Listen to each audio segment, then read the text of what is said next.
विगत 8 दिन अर्थात् 192 घण्टादेखि विजय साई तपस्यामा रहेका छन्।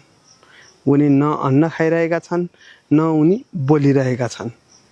8 दिन अर्थात् 192 घण्टादेखि उहाँ यसरी नै आफ्नो ध्यानमा बसिरहनु भएको छ र उहाँ विजय सरसँग अहिले हामीले केही विशेष जानकारीहरू चाहिँ लिन पाइरहेका चाहिँ छैनौँ, किनभने उहाँको यो मौन व्रतको कारणले पनि बोल्न सक्नुहुन्न।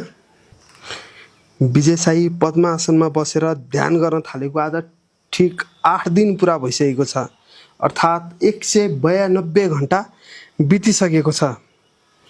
उनी मौन व्रतमा गहिरो ध्यानमा छन्। अन्न नखाई मन्दिरभित्रै यसरी ऊ तपस्या लिनको लागि निरन्तर विगत 8 दिनदेखि यसरी नै बसिरहेका छन्। तपाईहरुलाई यो बाहिरको दृश्य हेर्दाखेरि यो ठाउँ कहाँ हो भन्ने लाग्न सक्छ। यो काठमाडौँ नजिकैको यो कुनै एक मन्दिर हो जहाँ विजय साई 8 दिनदेखि आफ्नो मनोबल बढाउनको लागि उहाँ ध्यान तपस्यामा लागिरहनु भएको छ।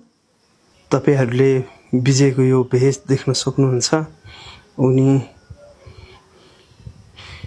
पहेँलो कपडा बेरेर घाँटीमा रुद्राक्षको माला लगाएर जर्लङ्ग कपाल पालेर यसरी नै उनी 8 दिनदेखि उनी तपस्यामा छन् निरन्तर।